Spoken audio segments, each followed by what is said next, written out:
Alright mga idol, at nandito po tayo ngayon sa San Juan, Batangas. Alright, at dito po tayo dadaan. Parang nagkamali tayo ng daan mga idol, at napaka-traffic po pala ngayon dito. Grabe, tagal-tagal na rin tayong hindi nakadaan dito sa San Juan, sa Batangas. Tayo po ay pauwi ng Cavite ngayon. Napakaulan sobra. So sa mga taga dito po sa San Juan, Batangas, shoutout po sa inyo. Yan, mga idol. Talaga namang hindi ko ini-expect na ganito po ka-traffic dito. Ngayon, yan hindi pa uwi ng mga estudyante. Ito po yung San Juan, Batangas.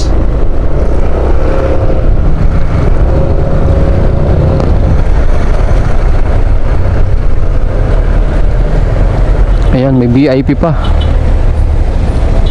Di wow. Naka-blinker lang eh. Nag-ano na.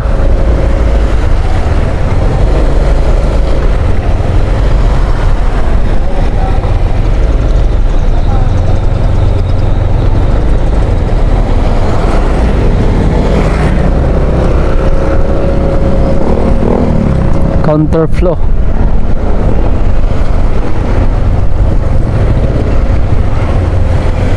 Dati nung ginagawa pa yung mga Sariaya, Candelaria,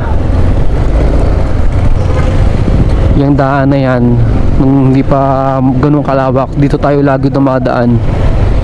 At kasi nga napaka-traffic doon, dito maluwag. Pero ngayon sobrang baligtad na yata nangyari. Hindi ko ini-expect na sobrang traffic na pala ngayon dito.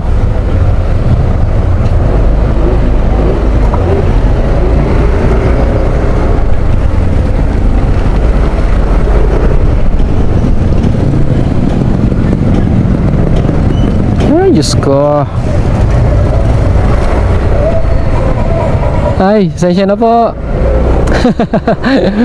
Hindi tumitingin si tatay sa likuran. Basta na lang tatawid. Ayan.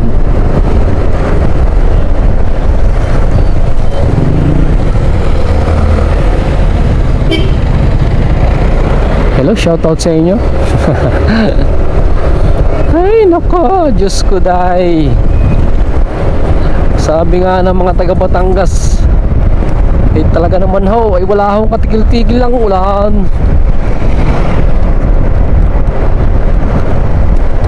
Alam niyo po mga idol, ako po nung nasa Kia pa, abot po ako dito sa San Juan, sa Batangas, ng pagdi-deliver ng sasakyan. Yan, may mga kliyente po tayo dito sa San Juan. At ito naman daan na to, ano na to, papunta na po ito ng Padre Garcia at Rosario.